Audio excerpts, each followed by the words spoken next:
Put the video on. The first one? Yes. The one that's got the half wheel logo.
Hello and welcome from Dallas, Texas. My name is Charlie Minato, and this is the Consensus 2020 brought to you by Half Wheel. I am a bit tired, but this is the last of our top 25 lists. I mean, sort of. It's not our list. It's also not kind of the last one because this is the 10th year of the Consensus, which means that at some point soon, I will do another follow-up to this that looks back at 10 years of the Consensus. But that's not what we're here for today.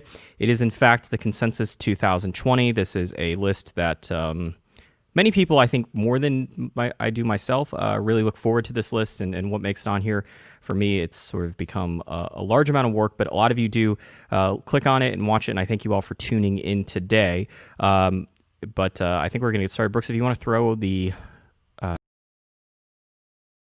on there. I just got an alert that said that my audio had been removed. Can you still hear me? Okay. Well, if things go awry, just start waving your arms, Brooks, and I'll try to figure this out. All right. So this is the Consensus. The idea here is what were to happen if you take all the top 25, top 10 lists from magazines, blogs, podcasts, YouTubers, etc., put them into one list. Would there be a true sort of number one cigar that was a clear winner amongst those lists? I decided to do this about a decade ago, and since then have had really enjoyable Januaries staring at Excel documents and having to look at way more best cigar of the year lists than anyone reasonably should.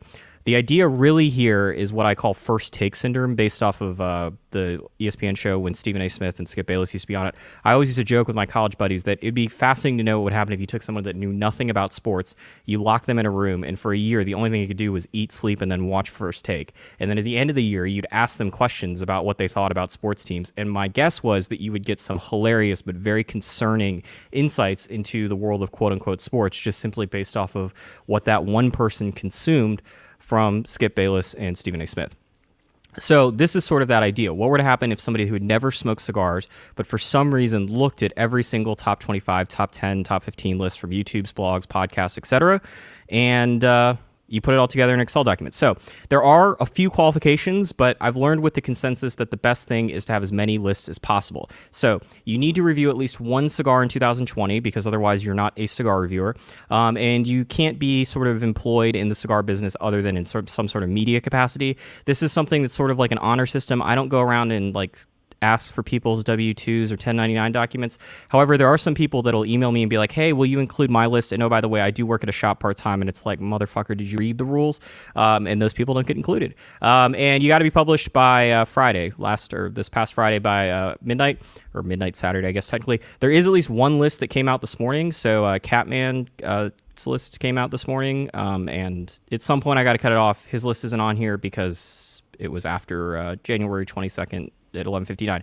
And I make it quite clear. There's like a post that goes out that says, hey, make sure you get your list in by then if you really care about this. I don't know if Catman personally cares one way or the other, but it is what it is. Anyway, so once I see a list, the first cigar, the number one cigar on that list, gets 25 points in the Excel document. The next cigar goes to 24 points, et cetera, et cetera. There's a maximum of 25 cigars per list, or a maximum of 325 points. If you have a tie, let's say you have a tie for second place, Rather than getting 24 points, the 2 cigars will get 23.5 points each, which it would be the same as if they got a combined second and third place rating.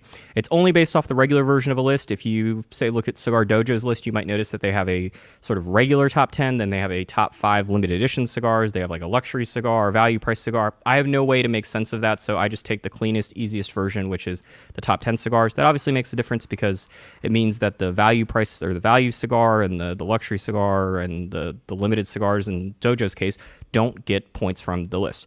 And if you are one of these publications where you have multiple people doing a list, then we divide the points up. So the 2 first place is actually a tie for first. They get 24.5 points. You can kind of see where this is going. For those wondering, the Excel document, in case you really want to bore yourself, will be up when the post goes up later on. The Excel document, this is the 2019 version, so 2 years ago. This is what that looks like. It's really exciting. And all of the points that are given for a cigar are actually tabulated by the line or the blend. If it's a tweaked blend, then that's 2 separate blends. The tweaked blend is one and the regular blend is another.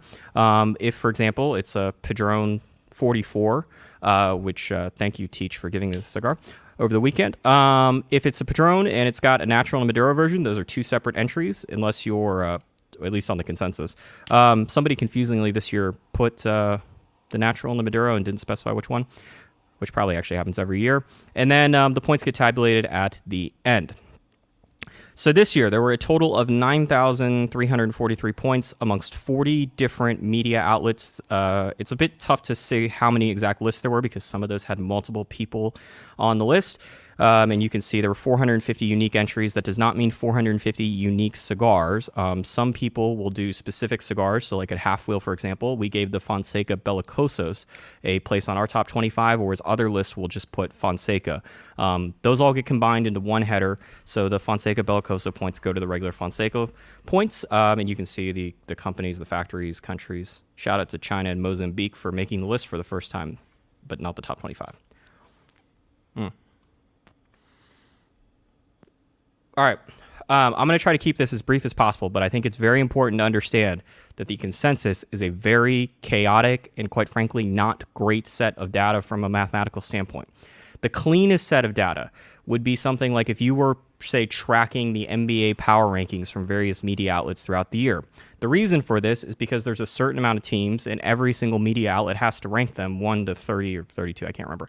And so there's got to be a first place, there's got to be a 15th place, and there's got to be a 30th place, and everything in between. And then you can sort of track. There's no sort of one person turns in a top 10, one person turns in a top 30. That doesn't happen. So that would be the best version, which is not the consensus. The next best version would be something like the AP Top 25 for football or basketball or whatever. For our international audience, these are all references to American sports. So in that particular case, you have a group of journalists who each week vote on the top 25 teams. However, and each one of them has 25 votes, so they all have the same amount of voting power, but there are more than 25 teams. So that means that it's not like, for example, the University of Texas may show up on some lists, but it may not show up on others' lists. But at least in that instance, you're drawing from the same amount of pool or from the same pool of people, even if they aren't going to be the same exact entries. Sorry about that. And you end up with the same amount of votes per person. So one person doesn't have more votes than the other. That's not the consensus. A good version, not as good as the other two, would be something like the Baseball Hall of Fame. And in that scenario, there's a ballot. It has differing numbers. Patrick probably is going to flip out because I'm going to not describe this process accurately. But there's a ballot that's sent out. It's got a certain amount of names on it. But there's a maximum of 10 votes, but you aren't compelled to always rank 10. So some people might turn in a ballot with 10, and some people might turn in a ballot with 2. And so at least in that instance, though, you've got the same group of people, but the weights of each individual media member might be a little bit weighted. Once again, that is not the consensus. Something that would be less than that would be something like the Heisman, which is, for our international folks, the American Football Award given to the most outstanding, not the best, but the most outstanding player in the university or collegiate level of football. In that particular instance, the voters are able to pick from a massive pool of potential applicants, sort of like cigars. There isn't an infinite number of cigar possibilities, just like there isn't an infinite number of college football players. There ultimately is a number every given year.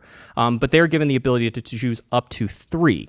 They don't have to choose 3. I would imagine most of them do. But in that instance, you're going to end up with a whole different set of unique ballots, and you could have a scenario where every ballot puts a different person on it or a different 3 people on it, and no one is repeated, and there are still people left over. In that data, you could have like a 75-way tie for first place for the Heisman, for example. Obviously, it doesn't happen, but it would be an interesting thing. The consensus is complete chaos because it's like the Heisman, except you've got lists that range from people that put 1 cigar on it to people that put 30. We only count 25. But the other thing that's really important is the methodologies are completely different. You end up with lists that rank 1 to 25 cleanly. You also end up lists that have a 9-way tie for first place. And then you've got to sit there and figure out how to do it, which ends up being a 9-way tie for 5th place in terms of the points. And so my point to all of you with this math lesson here that you weren't expecting is that the data set here is very chaotic, and it limits how useful this is. This is not a scenario where 40 media outlets were given 100 cigars and asked to rank them, and this is the result. If that was the case, you would end up with a lot more definitive results, and you could make a lot better insights about what truly was the best cigar, which is why I've said for many years now, and I will continue to say, the best purpose of the consensus is this is an insight into the previous year and how cigar companies and cigar media interacted with one another. But with that said, that's not why the fuck you came here, so let's get started with number 25. Brooks, you want to take that off the screen?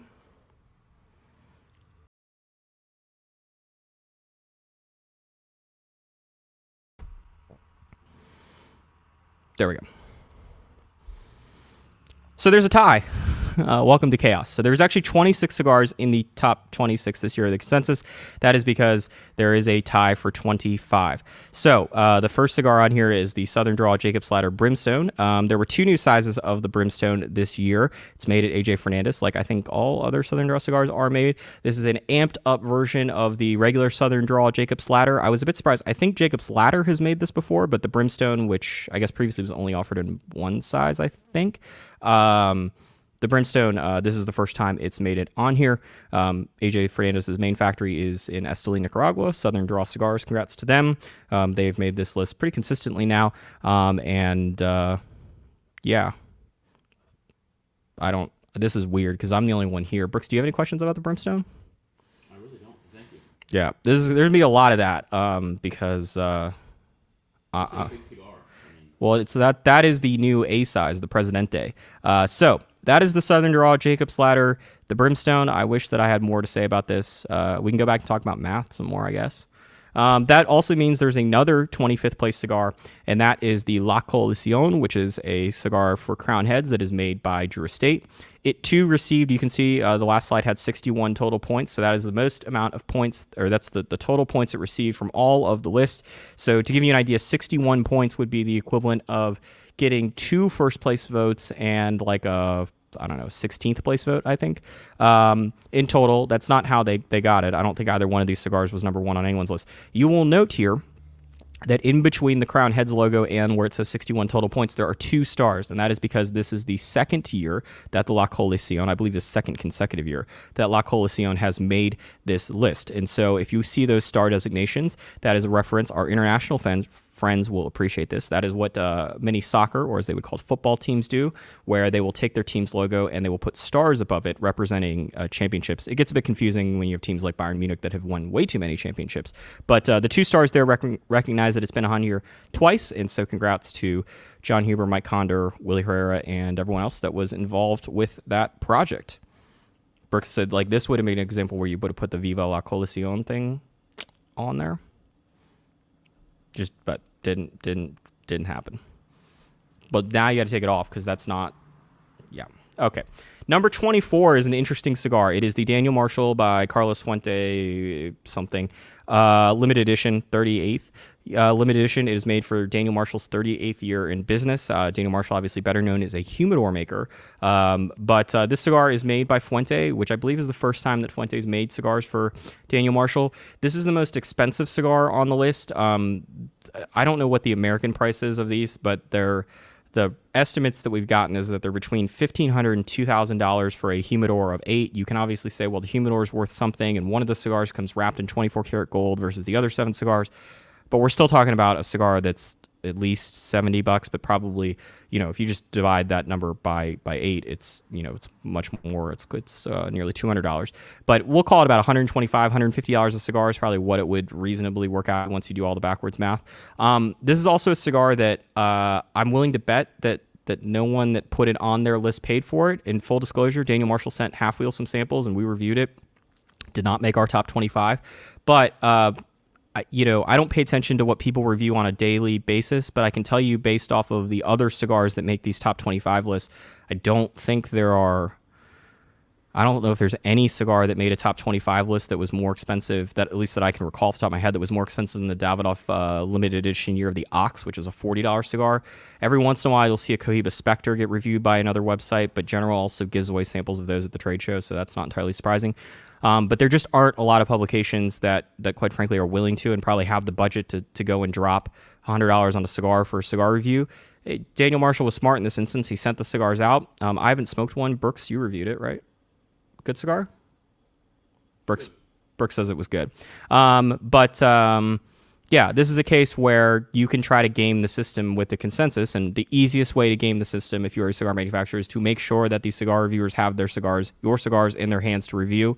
And in a cigar like this, if Daniel Marshall sends out 0 samples, I'm willing to bet it does not make the consensus because of the basic math. The other problem with this cigar is it was supposed to ship in February, and then it was supposed to ship in June, and then it said it was shipping in September. I haven't actually seen it listed in any American retailers, but I also haven't really gone looking for it.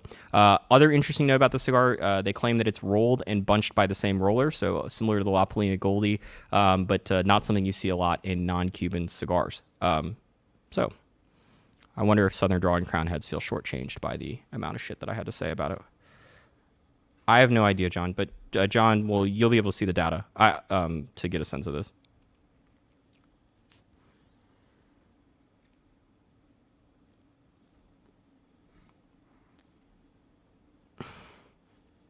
To anyone that's a fan of the University of Oklahoma, I apologize. I tried to get that red to be as close to the band as it was, knowing that it's supposed to be the Sooner red, but it is not. That cigar is Baca. It is from Rumcraft Tobacco. That is their newest line, I think, at least regular production line. It's got a Cameroon wrapper, which is the first time that the company has released a regular production cigar with a Cameroon wrapper. That particular size is a new size for 2020. It is the Grand Perfecto size that came in samplers, but most of the Baca votes were for other sizes. There's a very interesting rollout with this cigar. Rumcraft decided to release the first year 2 sizes.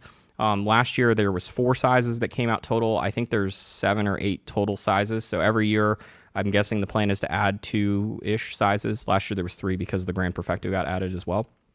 And then to ship, I believe it's 1,000 boxes of each size. So as time goes on, the Baca will become more widely available. But right now, it's pretty limited, and I believe they basically ship it once a year. Although Skip can correct me if I'm wrong, which wouldn't be surprising. As you can see, barely edged out, 63.5 points. That half point, something that was derived of a tie, and there was actually a lengthy discussion that Skip had about how hard it was going to be for Baca to make the consensus, and he pointed out that Rumcraft just doesn't give out samples of cigars, and this was going to be a tough cigar to buy because they were only releasing 1,000 boxes of each size. It was going to start with 2 sizes, and now obviously 4-ish sizes. Similar to the Daniel Marshall thing, I believe Skip's hypothesis is right. If he sends Baca out to every reviewer once per year, probably has a higher spot in the consensus, but it is what it is, and there it is. One of a couple new cigars, Warzone being the other one, where you've got Cameroon wrapper, in Nicaragua and being paired with stronger tobaccos than you typically see Cameroon with. I mentioned this on our Half Wheel live show the other day. I hope we see more of that. I love Cameroon wrapper, even if most of you don't, and even if it's very expensive to work with. So, I'm going to take a sip of water. Our ASMR viewer or channel will launch later this year. Number 22. I don't actually know off the top of my head. Oh, yes, the surprise. Casa Cuevas La Mandaria. This is a not new cigar. It came out 2 years ago as a limited edition cigar. But in 2020, or in 2019, it was limited. 2020, Casa Cuevas announced that they were going to release this as a regular production item. They changed the band. I would like to give a special shout out to Patrick Legreed and his local rep, Brandon, who worked over the weekend to get us this picture because we don't have any of them lying around the office. And we were sort of scrambling. This cigar is named after, there's a lot of cigars that are named after anniversaries or people or whatever. This cigar is kind of named after a shitty incident. Casa Cuevas was broken into in their warehouse in Florida, and I believe there was sledgehammers involved in the break-in, so they decided to make a cigar called Sledgehammer, or with the Spanish word for sledgehammer. You can see the sledgehammers are on the band there, and yeah, it's got a brushed foot, interesting cap. For those of you not so familiar with Casa Cuevas, that is the factory in the Dominican Republic that has made a lot of cigars for Gurkha, but they've launched their own company with Casa Cuevas, which is Cuevas is the family that owns the factory, and the brand's been around for a few years, or four or 5 years now. And La Medaria is certainly, I believe this is the first time they've made the consensus. I would say it's one of the surprises. It sort of snuck in there at the last minute as we were tabulating the results on Saturday. So once again, thank you to Patrick and Brandon for getting us that picture. Otherwise, I don't know, we would have used like Brooks's drawings or something.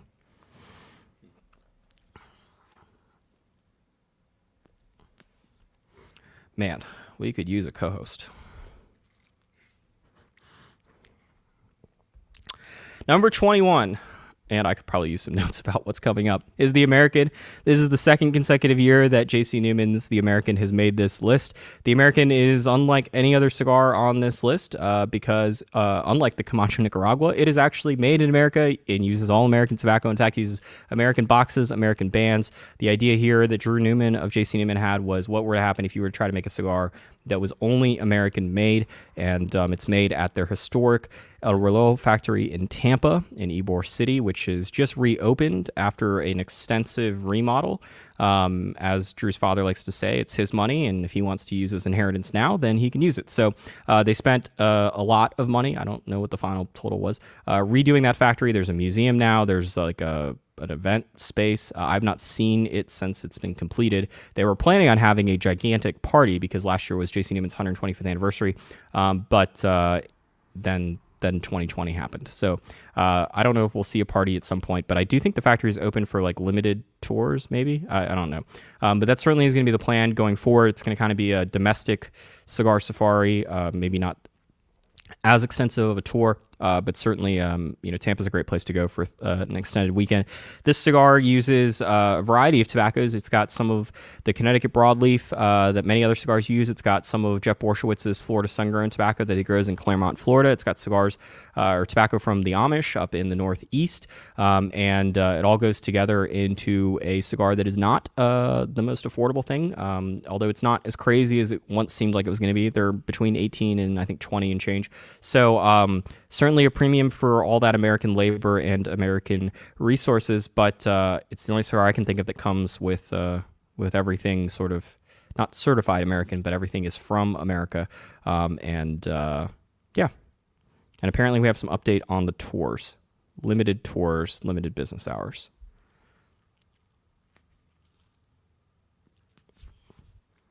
Oh, and once again, 2 stars here, second year in a row that it has made it. Brooks, I forgot to order lunch. So, number 20, I just referenced it, is the Camacho Nicaragua, which I had some fun with. Like, this is a new cigar from Camacho. The cigar is good. The name is less than ideal. It's not made in Nicaragua. It uses tobacco, I think, from 5. You reviewed it, right? I don't think I was the one that actually reviewed it. I can't remember what we reviewed 2 weeks ago. I believe it uses tobacco from 5 different countries, which sort of was like, if it uses tobacco from that many countries, and I don't even think the wrapper's from Nicaragua, it's like, why are we calling this Camacho Nicaragua? There is Nicaraguan tobacco in it, so it's not complete fool's gold, but unlike the American from J.C. Newman, very different approach here, also much more reasonable price point, but good cigar, did not make our top 25 list. This was an interesting one because there were votes for Camacho Nicaragua, which obviously makes the list. There's also another cigar that Camacho makes called Camacho Nicaraguan Barrel Aged, which did not make the list. And so on the spreadsheet, you just got to be careful when you are paying attention to that.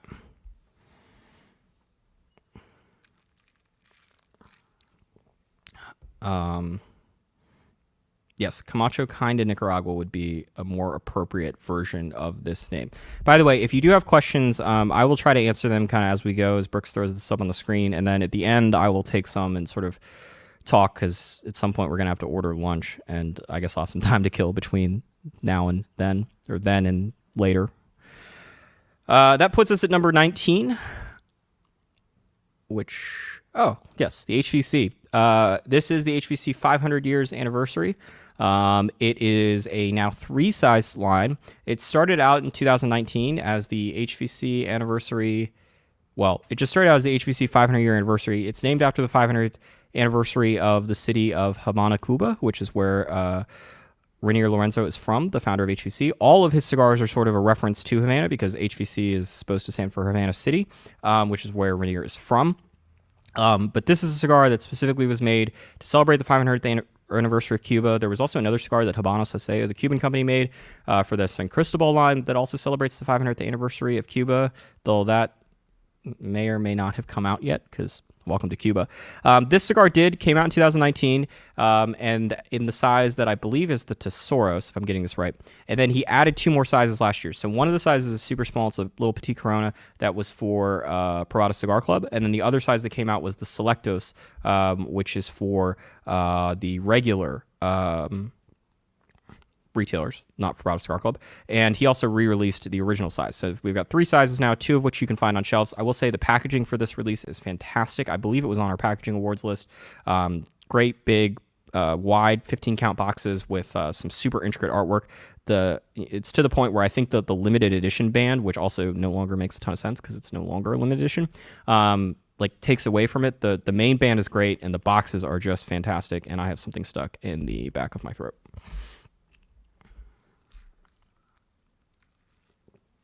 See if we can get that out. All right, Brooks, you want to take that? I got corrected. The Pravada exclusive was a short Robusto, as I guess you can see on the screen. And no, Nicholas, this company has not been around for 500 years. It's like not even 10 years old. Number, I don't even know what we're on. 18 is the Tabernacle. This is not the first time the Tabernacle has been on this list. Well, it has been a little while, because the last couple of years it's been the Tabernacle 142. This is from Foundation Cigar Company. This was, I believe, one of his first forays, Nicholas Milo's first forays into broadleaf with Foundation. He had the Charter Oak, which came out in the same year, so I guess there was 2. The Tabernacle, it might seem like an odd choice to be back up here, although there were 2 new sizes of Tabernacle this year. He added 2 Perfectos, one known as David and one known as Goliath, bit reminiscent of the Flying Pigs that Nicholas once helped work for at Drew Estate, and that certainly helped. But there were also some other votes for other Tabernacle sizes that weren't, or at least another size that was not one of the David or Goliath sizes. While the David and Goliath sizes have different bands, the one on the David cigar says the Tabernacle, and then right below it says David. On the Goliath, the same story. The blends, from what we were told, are the same. So 2 new sizes makes the list here. And if you're paying attention to those total points, you can kind of see it starting to creep up. There is some places where it gets really close, and then there's a little bit of separation here. But even right now, we're talking about less than a first place vote's difference between where we started this list at 61 points and where we are now. And so that sort of points out just how chaotic, spread out, thin these data points are in a lot of places.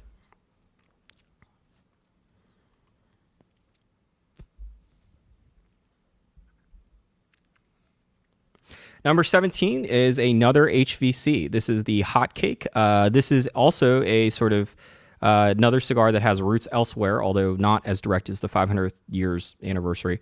So for a while, HVC has had a cigar called Pan Caliente.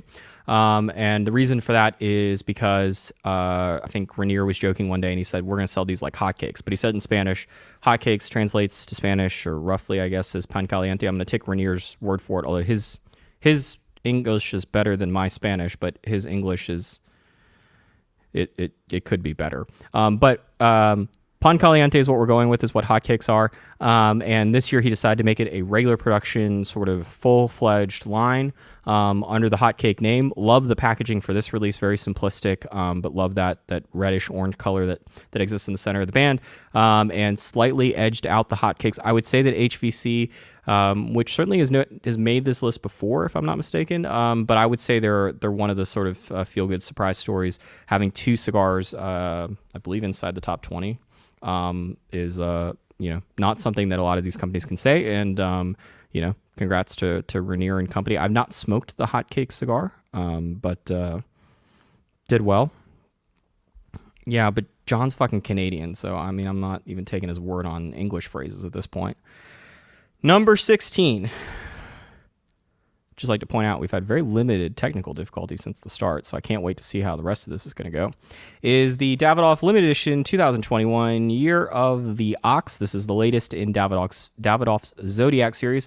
It is a 6x60. It is $40, so not exactly the cheapest cigar, not exactly the smallest cigar on this list. It's also a cigar, I think it's interesting for the consensus. It comes out late in the year, so Davidoff doesn't start shipping these until midway through November. And so that means that, for Half Wheel, for example, our list, we certainly make attempts to have certain cigars that we think have a shot at making the top 25. We'll make decisions about what cigars we want to review in December.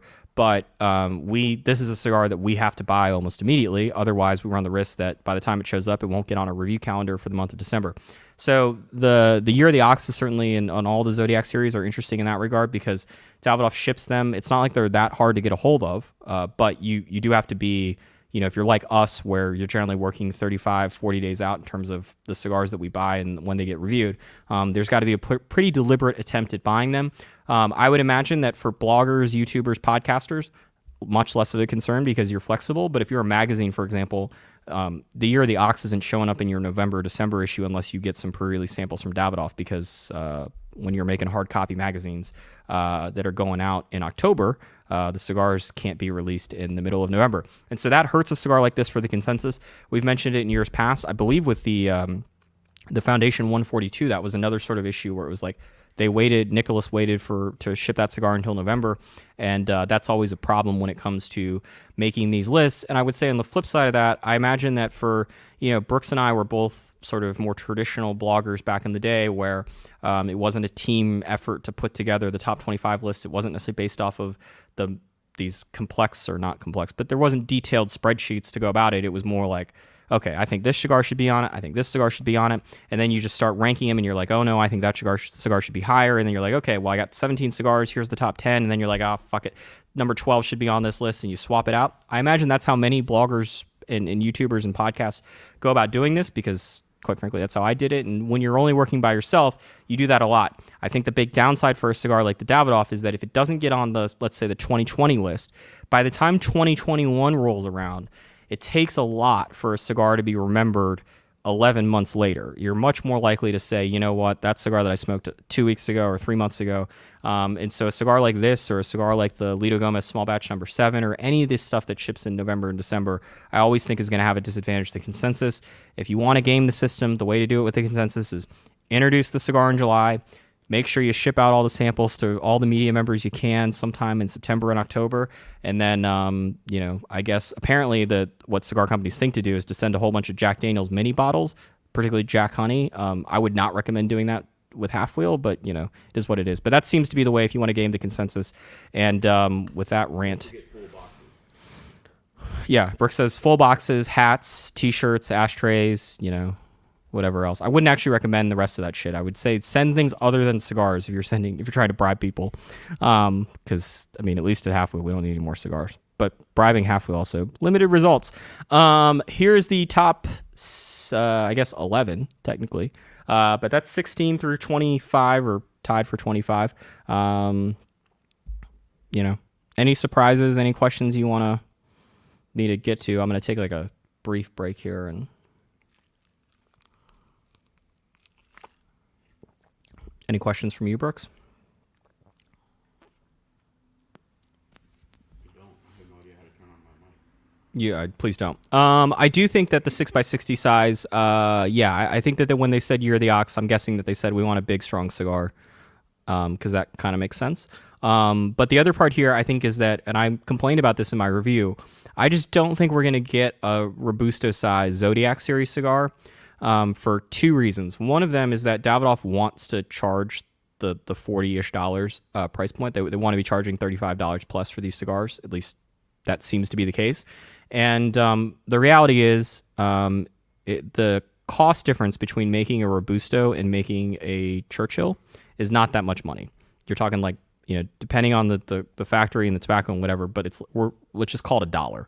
It's certainly not $5 difference in tobacco.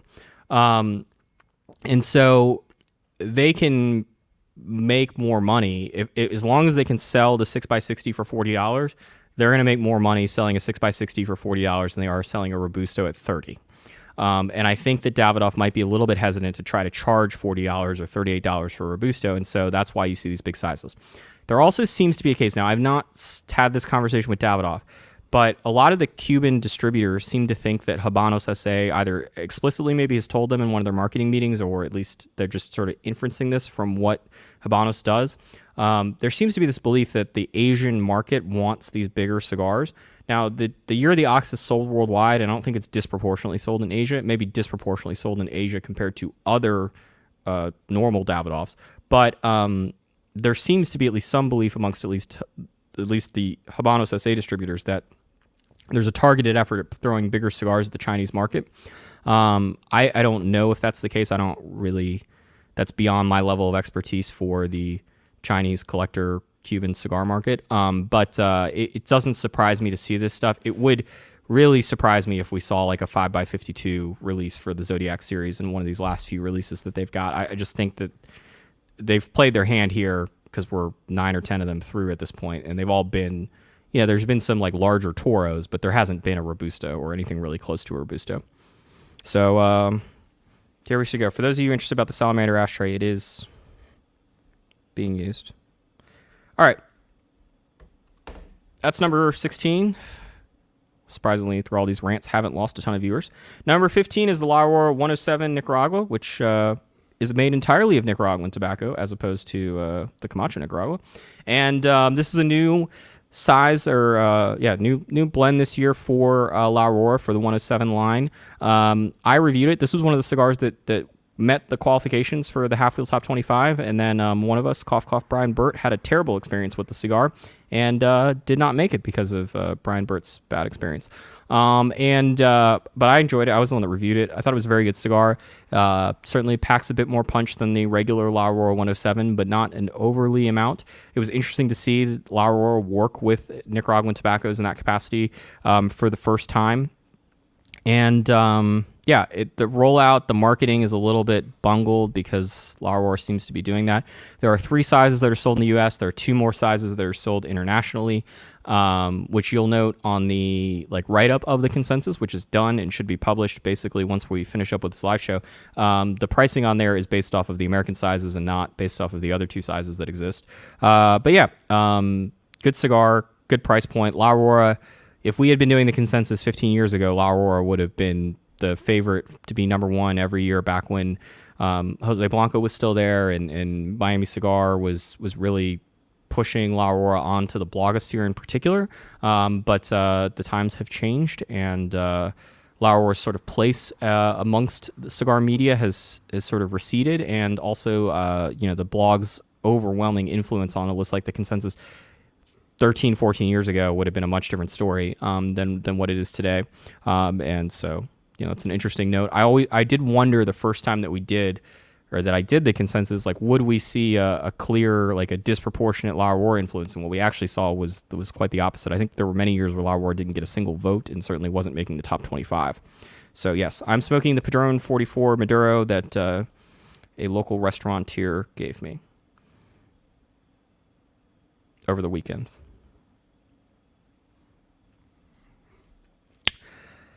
The Aladino Cameroon, which uses a Cameroon, albeit controversial Cameroon wrapper, is the number 14 cigar on the consensus. This is a new line. I mentioned earlier that Cameroon's very expensive to work with. I was referring to the African Cameroon varietal. There's a number of reasons why Cameroon is expensive to work with. There's basically one company, the Mirafels, that control almost the entire supply of Cameroon. So anytime you got a monopoly, it helps. But the other issue is that sorting Cameroon is, from what I understand, a very labor-intensive task. And sorting wrapper, which is taking the wrapper and dividing it up by the color of the wrapper, the texture of the wrapper, the size of the wrapper, that and then it's important because when you're buying the wrapper, you don't want to buy. I mean, sometimes you have to, but if somebody says we're going to sell you this specific wrapper, this specific color, the specific grade, you want to get, as much of that as you can. You don't want to show up with a bundle to, a pocket to show up with 50% what you bought and then 50% off colors and off sizes. You might get better quality tobacco here and there. You might get worse quality tobacco. But the point is, when you're selling wrapper, the sorts are super labor intensive and super important. With Cameroon, my understanding is it's even worse than most other tobaccos. But I also not a wrapper sorter, so don't know entirely. Going off other people's world. This uses a Cameroon seed wrapper, but grown in Honduras. There's Cameroon seed that has been attempted to be grown pretty much everywhere.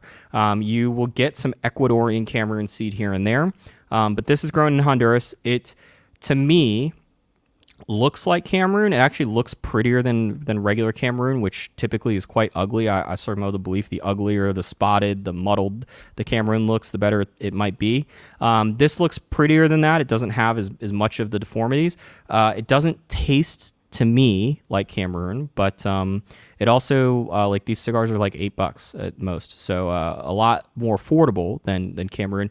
The other thing with Cameroon, and it's not to say that the Mirafels I think are totally opposed to selling it, but there are a handful of companies that buy most of the Cameroon from the Mirafels, and because of that, they have the best relationships. So you've got Fuente, General, Altadas, La Aurora to some degree.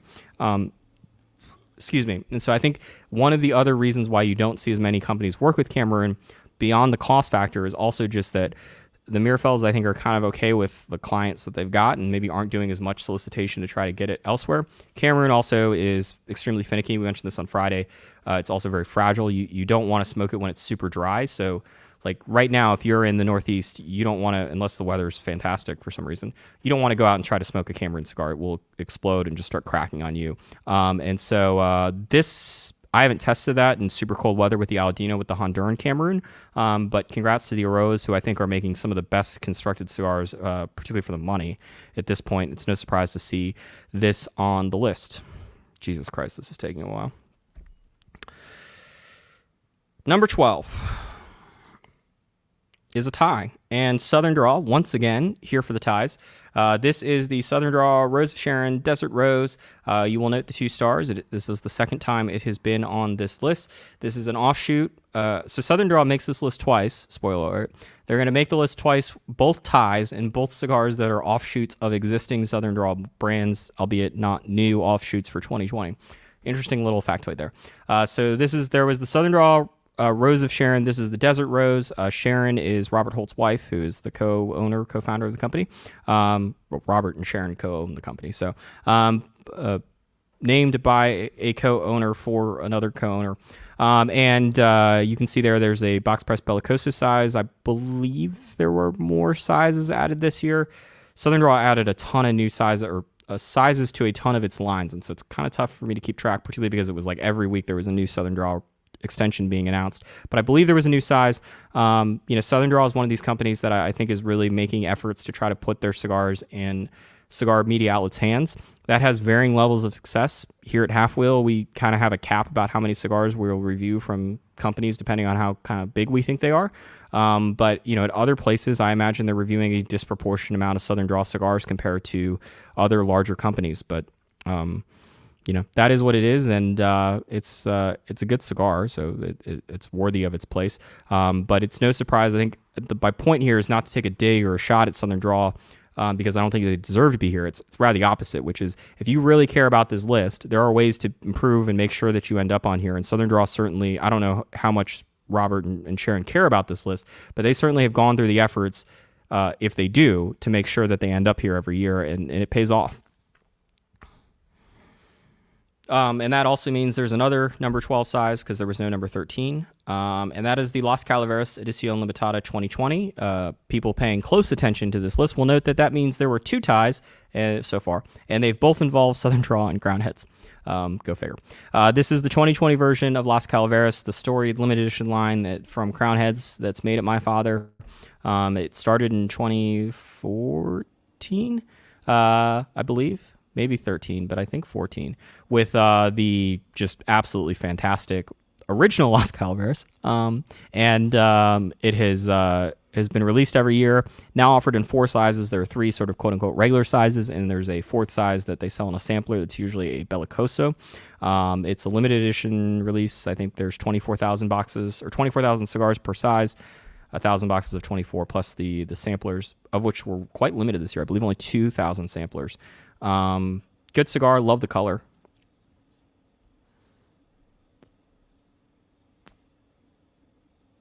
Really thought the cigar had gone out, but look at that. Padron construction. Amazing. I guess I should get to the 11 and then I can take another break. I think, at least. I hope. I can't tell if there's a break coming up after that. All right, number 11 is the EP Carrillo Pledge, which I'm sure many people, if you were like, hey, I wonder what cigar is going to make this list, I'm guessing that the one that most people want to know about was Pledge, because it was the number 1 cigar from Cigar Dojo and a YouTube channel, and also Cigar Aficionado. Cigar Aficionado's top cigar of the year has had mixed results here. But I don't think it's because of the consensus. I think it's because of the changing sort of cigar times. I certainly don't think it's because of the consensus. But I will say this. When this list started, CA's number 1 cigar of the year, it was hit or miss about whether or not it was a new cigar or remotely a new cigar. The rest of the list oftentimes just was completely out of touch with newness. In terms of recent releases. That has gotten a lot better as time has gone on. And so, you've seen the last few years that the cigars that are winning number 1 cigar of the year, there was Le Bijou not that long ago that my father released that wasn't new at all and kind of came out of nowhere. But for the most part, it's been a lot of stuff that's been new. Now, there was the Don Carlos Eye of the Shark, which was super limited, but that was at least new. Pledge was new. The Aging Room that won last year from CA, that was a relatively new cigar. And I really do think this cigar is, it's about to go out. As I refresh my cigar. Pledge was new. 2-size line, which is not normally how lines start. This is the second year in 4 years that EPC has gotten that honor from Cigar Aficionado. I have not smoked the Pledge. I love the color because that deep blue is almost the color of my car. But bonus points if you can name what Audi color that is. But like I mentioned, it was the number 1 cigar of the year from 3 different lists. We don't weight them any differently. So it makes this list, both by the fact that it was on numerous lists, but also because it did really well on the list that it showed up. And, I have not smoked it. So, Brooks, have you smoked it? I was trying to think if you reviewed it, but no, you didn't. Patrick did. We have some here. I should have smoked that instead of the Padron, just to see. But anyway, that is the top. The first. Nope, that's Half Wheels list, so we're not going to go to that slide. Sorry. There was a technical error there. That was number 11. I wish that we had a slide that had all of the first, however many it was, 16, but unfortunately the slide was from the other day. Sin Compromiso is number 10. It is the only cigar on this list that has been on here 3 times this year, so hence the 3-star designation there. This is an interesting one. It has done extremely well. Dunbarton Tobacco and Trust has done extremely well. They consistently, seemingly, are second on this list every year. Sin Compromiso has done well before. It's the 3rd time it's been on it. A bit odd. I don't recall a new Sin Compromiso size in 2020. But I think this speaks volumes to just, how much people like this cigar and how much Steve Saka, how good of a job he does interacting not just with media, but with his customers in general. Not a cheap cigar. The Sin Compromiso is Spanish for without compromise. I don't know what to make of that concept, because he also made he was like, we're going to make a cigar where we're not going to care about price or how labor intensive or how little we can make it. Cool. But then he also made the Unicorn, the Muestra de Saka Unicorn, where he said the same thing and then priced it at $100. Now, I don't think that he needed to price the Muestra de Saka Unicorn at $100. I think that it was getting close to that, and he said, screw it. We're going to make it $100 MSRP because $100 sounds a lot better than, I don't know, $72. But I don't know how much compromise there is with Sin Compromiso. I mean, there's compromise with everything. There's, Davidoff makes some compromises with Oro Blanco. But certainly, this is a very, very good cigar. It is, I would say, probably my favorite within the regular production stuff from Dunbarton. I'm trying to think. Do you have a personal preference, Brooks? You like Sin Compromiso better than? Yes. So Brooks likes the bundle cigars better than than anything else. But it's a very, very good cigar. Like I said, a bit odd because no new sizes this year, which typically, you've seen some other cigars make this list. The Tabernacle, the two Southern Draw releases, those all have made the list, but they've all had new sizes added to the line this year. This one did not. I'll say this about the consensus: Saka has not won it in the previous 5 years that he's been on it, which we'll see what happens. I, for one, am much more impressed with when you make it onto the list multiple years, particularly multiple years in a row. The consistency to me is always the more impressive thing than where you finish in a given year. And that's why we have the stars this year. They'll be noted on the document as well about whether or not it's consecutive years or how many years. But to me, that speaks more than anything else about your sort of staying power is more important than where you are today. Number 9 is the Fonseca, not Belicoso size, just the regular Fonseca. The entire line, almost all of the sizes actually got votes. The Belicoso size is a holdover from Half Wheel's top 25 list. That is the Fonseca Belicoso. This is a new line from my father. You might be going, Fonseca is not new. It is not. It is a old Cuban brand. There is still a Cuban version sold sort of today. And then the Quesadas owned the U.S. trademarks rights to Fonseca until about 13, 14 months ago. They sold those rights to the Garcia family of my father, and in 2020, the Garcias came out with their first version of Fonseca. Patrick Legreed, I'd go back and I'd read his review, and I'd also watch the video that we did on Friday for Half Wheel's Top 25. He really described this best. It was interesting to see because Fonseca is I think pretty much known as a mild cigar. Particularly the ones that Quesada were making were very classic mild Dominican cigars. That is not how I would describe the My Father Cigars blending profile, particularly for My Father's own stuff. It was interesting to see what they were going to do. Were they going to make another cigar that was, La Antigüedad or Flor de las Antillas or one of those cigars, or were they going to make something that was super mild, which they've made Connecticut wrap cigars before, but they don't really taste like what you would think of with Fonseca.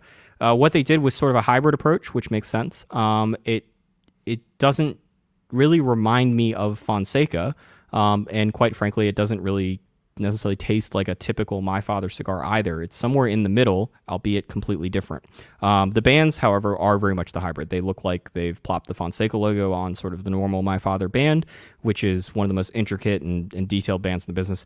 Very well done there. And like I mentioned at the beginning of this, pretty impressive that almost all of the 5 or 6 sizes got votes.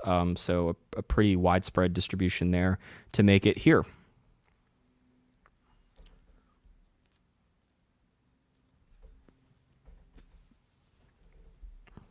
Number 8 is the TATUAJE TAA 2020, also made at My Father Cigars S.A. in Esteli, Nicaragua. It is the latest in TATUAJE's, I would say, legendary TAA series, which is an exclusive release for the Tobacconists Association of America limited retailers. It's a group of about 75 or so retail stores in the U.S. That are more or less brick and mortar stores. I think, I forget if they kicked Casa Monte Cristo and Davidoff out at this point. Anyway.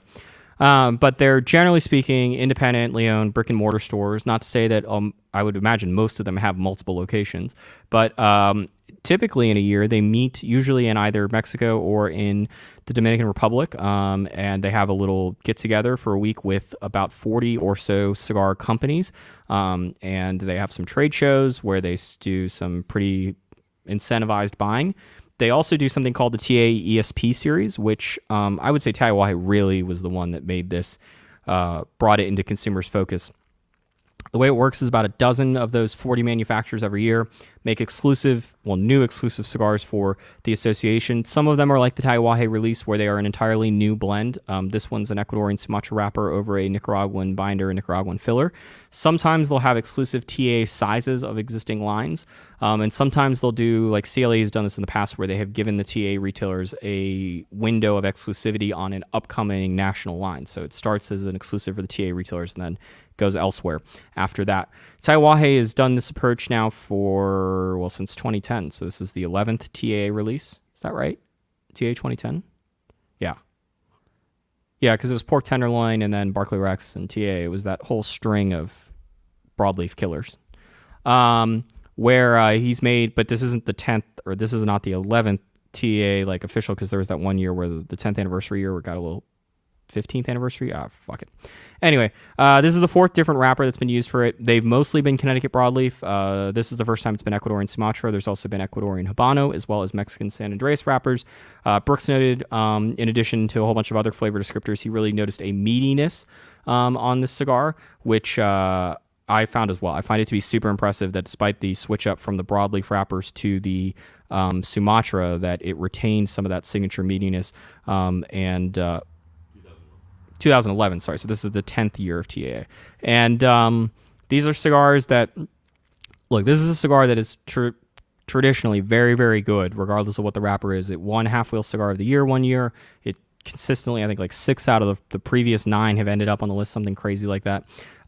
This is a cigar that does not sell out immediately, at least up until this point, but it's going to be curious in 2021 if that changes, because Pete Johnson told our Patrick LaGreed earlier, or I guess last year, that there were going to be far less TAs made in 2021 than in previous years. So I would certainly, if you like TATUAJE stuff, I would make an effort to buy these. They are not mild cigars. This is not for the Gabo One smoker, at least in years past. But if you like the black label, the brown label stuff, La Mission, TAs typically should be in that wheelhouse, and great cigars for the money.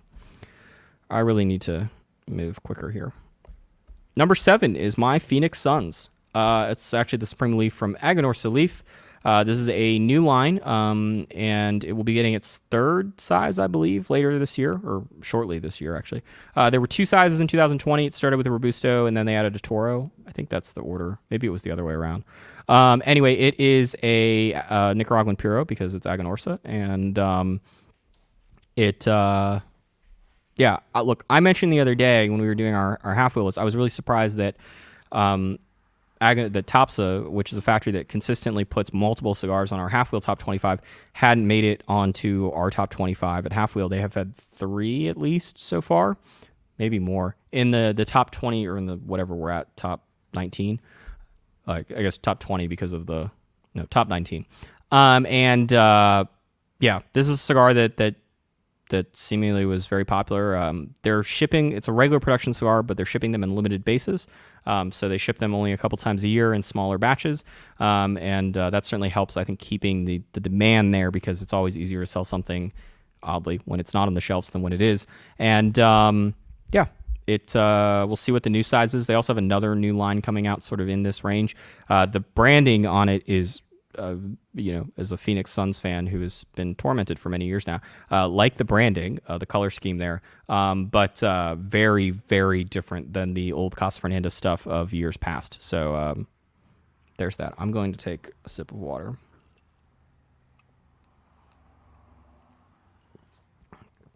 Have you banned my father yet from, not, to be very clear, not my father, the company. Have you banned Robert Minato from the chat yet, or has he not said anything offensive? Look at that. My dad's not getting banned from our chat, unlike Friday. Although Brooks is probably more lenient. Number 6 is the Viva La Vida. This is the 2nd year in a row that it has made it. It is from Artesano del Tabaco. The Spanish speakers will note that Artesano is spelled there correctly, and then del is Spanish, and then tobacco is a Spanish word, or maybe it's not Spanish, but that's not the way you spell it in Spanish, which I find interesting. This is the Viva La Vida. It's offered in a whole mess of sizes at this point. I don't even know, to be quite honest. I mean, this is the Jester size, which has a different band, but is allegedly the same blend. There's the Club Kings size. There's the Atlantic size, or the Club 5. There's a Diademus size now that sort of showed up out of nowhere. It's a cigar that does really well across all forms of media, from what I can tell. It's one of the cigars that stands out. Is it definitely has shown up in magazines. It definitely has shown up on blogs. It definitely has shown up on YouTubers lists. It definitely has shown up on podcast lists. So it sort of spans there. It was, I believe, the number 2 cigar on the consensus last year, which was a bit of a surprise. And not surprising to see it back. They added a couple new sizes. The Club 500, which was made for the first 500 retailers that took the size. Or took the line, excuse me. I'm curious to see if we see a new line from them this year. I mean, when you start adding diademas to your line, it's probably a good sign that you have sort of started to run out of sizes to add. That being said, as Brooks would say, still out of Culebra, still could add a Ninfa, although I mean, I don't know if AJ Fernandez ever made a Ninfa, but, and we don't need to try selling a Ninfa. But we'd be curious to see if there's a new line from them, and I would suspect if there is, just past this prologue, probably going to make the consensus. All right, let me hope that, thank God. Okay, so this is the top. Can you take that off the screen? The Viva La Vida thing? Just so they can see the full end of that list. All right, here we are. Here is the top, I guess, 21, because there's a tie for 25th place.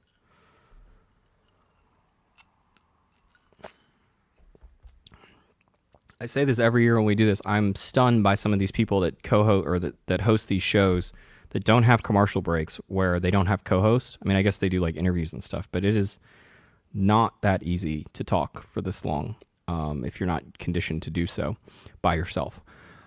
They could put out an A size of Viva La Vida. You are correct. I mean, they haven't run out of sizes completely, but when you start seeing diademas, it usually means we're getting close to the end of the road there. So there's the top 21, and certainly some surprises. I would say, to me, the biggest surprise is probably that Daniel Marshall, just because that's not typically a cigar we see on here. But once again, I think the fact that there were samples floating out to media well in advance of that cigar being released helps. I would say the least surprising cigar on this list is probably the Fonseca. No. Brooks was suggesting maybe the TATUAJE was the most or the least surprising size on here. It to me, it isn't, because I don't think the TAs have consistently. I could be wrong about this, but like, there are some years in which Pete has killed this list, and there are other years in which he doesn't do particularly, or TATUAJE doesn't do particularly well. And so, the other thing with TATUAJE is you got to predict which ones are going to do well. There was obviously Kruger was our number 1 cigar of the year. We had TA on our list. We had the new Black Label, one of the new Black Label sizes. Or sorry, the Karloff was our number 1. You know, and then you had New La Mission. There was a New La Mission line this year. There was the Lat 40, not the Lat 46, the Lat something special selection.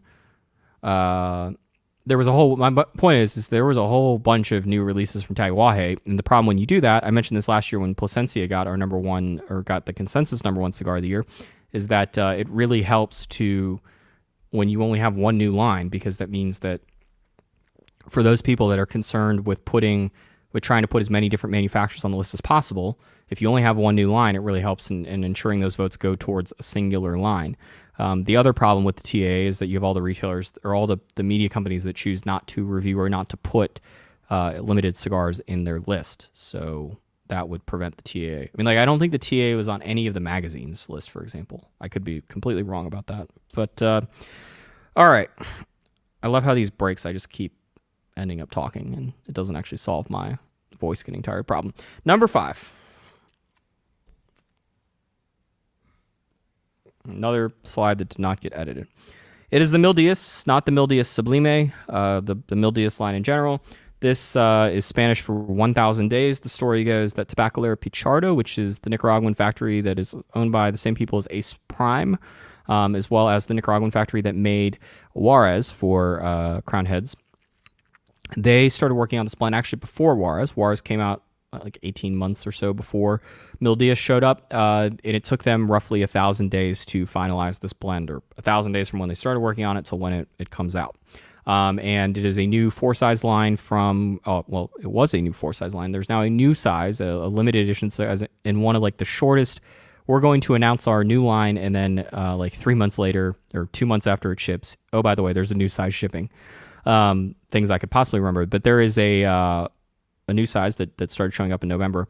It is a very, very good cigar. I think it's one of the best. I said on the Friday show that I thought it was the best regular production Crown Heads line. I would say that Le Carême, although I really liked the limited size of Le Carême, that Belicoso. Le Carême would maybe be close to that. The Belicoso to me might be better, but once again, not part of the regular production sizes for Le Carême. But certainly one of my personal favorites right now within the Crown Heads portfolio. And I said it on the Friday show. I'm super curious to know I've long believed in sort of the boxing saying or not saying, but sort of explanation that winning the belt is the easy part. Defending the belt is what's hard. And so in boxing, a lot of people, particularly old school writers, won't say that you're not the champion until you defend the belt at least once. I think that it's similar to the Crown Heads or to cigars, where the easy part is getting the blend done right once and getting it shipped out correctly and in a good form. The hard part is keeping the blend consistent over time. That is what makes people like Padron. That's why we talk about Padron the way they do, is because they do a great job of keeping the cigars consistent over time.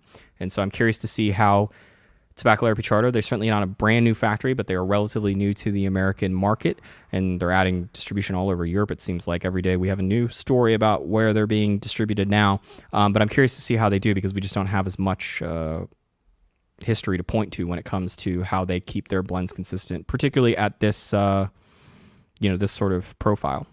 Not taste-wise, but also but more from a popularity. That brings us to number 4. I think this would be the cigar that people would have guessed would have been number 1. I certainly saw people. There was somebody in the chat earlier that suggested that that was going to be the case, and it is not. It is number 4. It is the Sobremesa Brûlée Blue. This is where that tweaked blend rule that I mentioned 17 years ago comes into play. It is a tweaked version of the Sobremesa Brûlée line, which came out last year. Sobremesa Brûlée, I mentioned this on Friday, has had one of the best sort of guerrilla marketing campaigns I've ever seen. Some people shortly after the regular Brûlée ship said, I think this cigar is flavored, and Steve Sacco of Dunbarton Tobacco and Trust said it's absolutely not flavored. It's because of the tobaccos that are used. And then it was like, oh, we have all this controversy about whether or not it's flavored or has a sweet tip. I don't know how much controversy there actually is about it. I do know that the Half Wheel staff, I believe on Friday we were unanimous that none of us thought that the original Brûlée had a sweet tip. But Brooks and I did believe that the limited size of Brûlée, this is going to be fascinating to see whether or not you can do this without getting in this frame here, Brooks, is we thought that the Brûlée Blue, Brooks and I did, that it might have had a sweet tip. This is just gonna be hilarious. I mean, you could just move your computer elsewhere. You could plug it in over there and then sit in that Eames chair. Sorry, Brooks's computer is about to die, which would not be good for the stream. Anyway, Brûlée Blue is a new size. It's a special size, a limited size. I believe it's the most limited. Well, I guess the Daniel Marshall is probably the most limited cigar on the list. This would be the second most limited. I felt like it had a partially sweetened tipped, but I'm sure Steve Sacco would say otherwise. Up there, Brooks. On the wall. You can take out the black one. That's a security camera.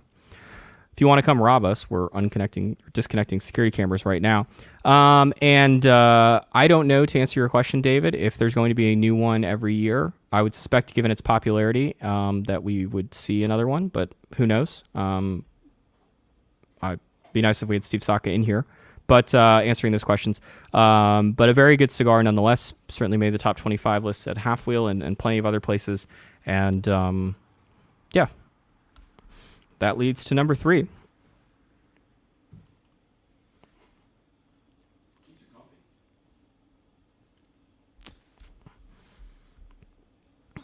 If anyone would like to set the over-under on how long it takes Brooks to break one of these Eames chairs, please do so now.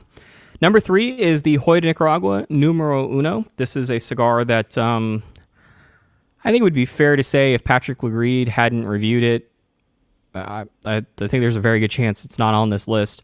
The way the story goes is that the numero uno is based off a cigar called the number one. The number one is based off the regular Hoya Classico line, which no one puts on any of their top 25 lists at the end of any year. But it's a special size. I think the blend is, I don't know. I think Hoya's been inconsistent about whether or not the blend is slightly tweaked. But it was an event-only cigar that was only available at select events for the second quarter of 2018. Yeah. And we happened to notice that and got some and reviewed some. It was a gift with purchase type of situation. So if you bought some Hoyas, you maybe got a few number ones. And then the cigar went away. Patrick gave it a very high score. And then it ended up winning Half Wheel Cigar of the Year in 2018. Hoya de Nicaragua as an event-only cigar. Hoya de Nicaragua then decided the next year that it was going to, and I believe we were the only ones to review it, just to be very clear, because no one knew that it existed. Hoya de Nicaragua then decided to create it as an entire line called Numero Uno, and they changed the packaging. They decided to sell it, etc. It was a cigar that was used by Nicaragua's diplomats around the world whenever they needed to give away diplomatic gifts, a la how Cohiba started, and later Trinidad. And they've added two more sizes, one in 2019 and then one in 2020. It is part of this Hoya's flagship line of cigars. It is not cheap, but it is a very, very good cigar. And yeah, it's an extremely flavorful, complex Connecticut wrap cigar. Not mild, but not full, right? In that sort of medium wheelhouse. And yeah, it's... No surprise to see it here. And once again, this is one of those things where, it's not to say that Halfa was a deciding factor. I imagine if, Cigar Aficionado, for example, had reviewed the event-only cigar and given it their number one cigar of the year, you'd also see it on sale. But it's one of those interesting sort of, if Patrick hadn't reviewed it, would it have been here today? I suspect that there is a decent chance that it is. The answer to that would be no. Number 2 is the Liga Privada Year of the Rat. This is not a new cigar. It came out in 2016. It started as a cigar that was only available, one of the most unique scenarios I can ever think of. It was only available at the Florida Panthers, which is a hockey team for our American viewers, arena. And it was because Drew Estate had signed a deal to be the lounge sponsorship at one of the concourses or outdoor concourses at the arena, which I believe was sponsored at the time by BB&T, which I don't know if it's Truist now or whatever. But anyway, the only way you get it is if you bought a ticket to the hockey game, went to the lounge, which was outdoors, and bought a box of these cigars. Meaning that pretty much no one reviewed them. We had someone that went to a game and bought some and sold them to us, and that's how we ended up reviewing it. And it was based off of the Florida Panthers Stanley Cup run, and there's a whole long story. The story is so long and famous that you can go on Wikipedia, and it's got its own Wikipedia page, not even like a subset of the Florida Panthers page, but its own Wikipedia page about why the Year of the Rat existed. But it was in reference to the Stanley Cup run, not in reference to the Zodiac calendar. But obviously, with 2020 being the Year of the Rat, Drew Estate decided to bring it back, and this time they sold it at events in 2020 with slightly updated packaging. And yeah, it's not surprising that it's on here. It's one of those cigars similar to Numero Uno or Daniel Marshall, where it's very tough for a cigar that's an event-only cigar, or a cigar that you have to go to a hockey game to buy a box of, or a cigar that costs $1,500 and only comes in humidors, to make this list, unless you go out of your way to make sure it's in the hands of cigar media. And Drew Estate, certainly, probably more so than any other company, spends time and money sending out samples. # call the FDA. All right. I'm going to give everyone a minute or two. Let's see if we can get anyone to correctly guess the number one cigar. Sorry? It has already been guessed. All right. The number one cigar of the year, and Steve Saka will be happy to see this, he is finally no longer, as he put it, the world's ugliest bridesmaid. It is the Makerita Tricky Traca. It is a extension to the regular Makerita line, and it is not what is on the screen right now, Brooks, in terms of the comment section. There we go. It is a size or a line. its roots go back to two different cigars, confusingly. It starts with the regular Mi Querida line, which is a regular production line that has a similar gold band but slightly blue. And Steve Saka and Dunbarton Tobacco and Trust, like many other manufacturers, had a size of it that was made for Two Guys Smoke Shop in New Hampshire as part of Two Guys' Firecracker series. The Firecracker series, which started, I don't know, over a decade ago at this point, a while ago, has had a whole bunch of manufacturers make cigars that are supposed to look like firecrackers. So what that means is that they are generally short cigars, like under 4 inches. They aren't petite Coronas, though. They're usually like in the 50, 52 range, sometimes a little bit thicker. And they all have a long pigtail cap that runs down the side of the cigar. So like the pigtail goes from here, and then it goes down. Usually it goes underneath the band that's made to mimic a fuse of a cigar.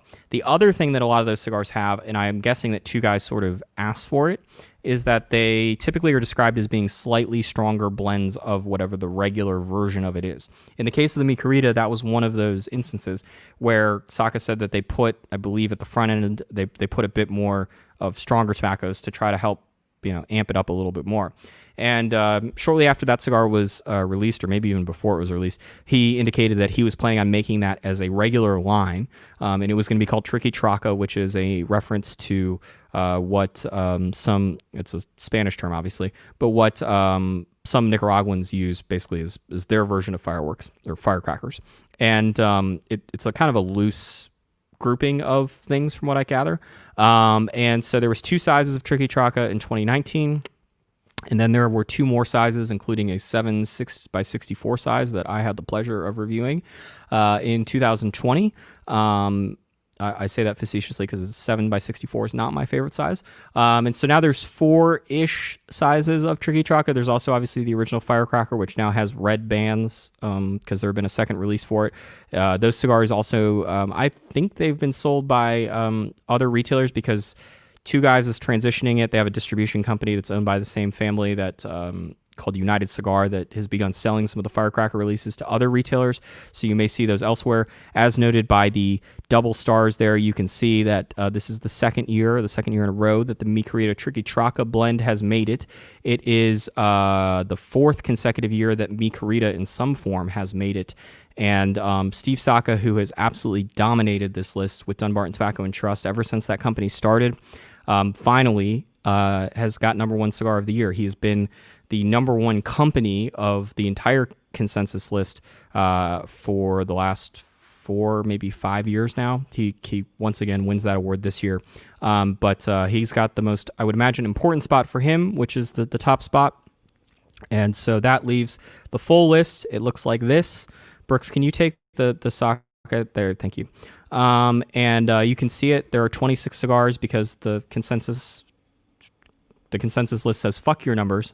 So fuck your top 25. We're going to have a top 26.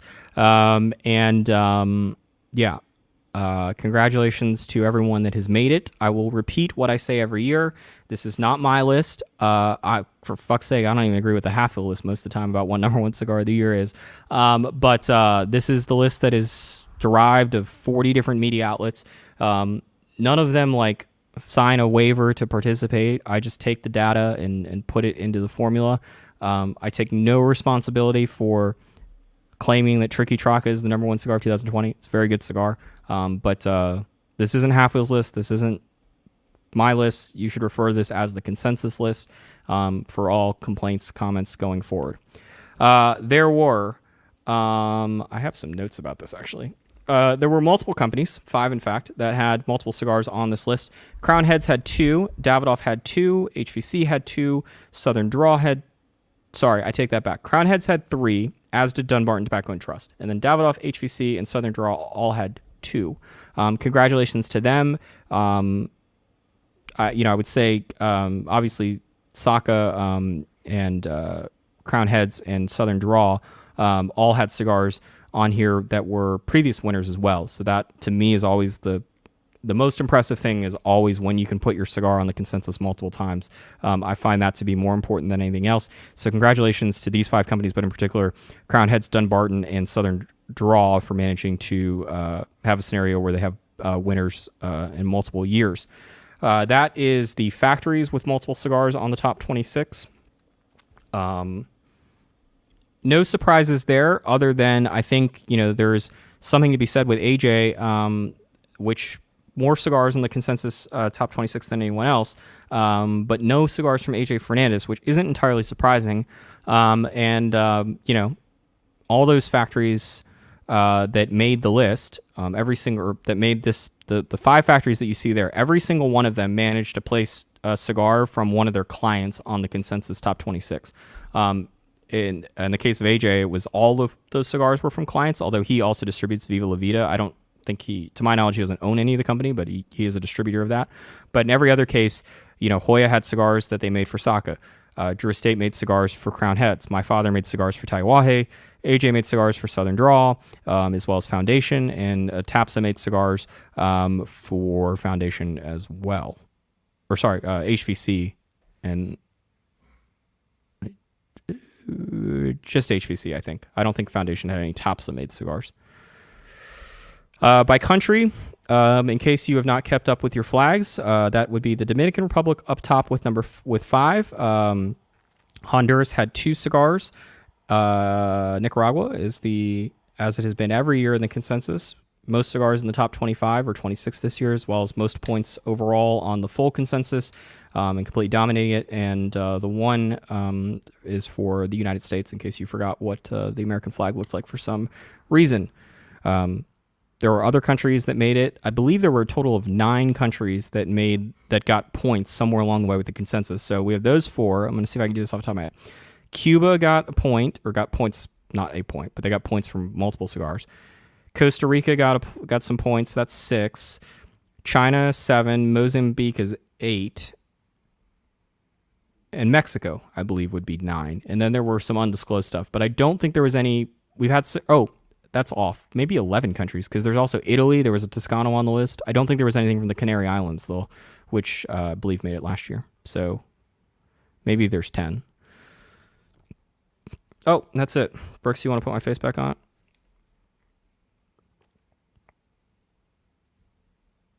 Sweet. Any questions I didn't answer, Brooks? Great. I'm going to stick around here for...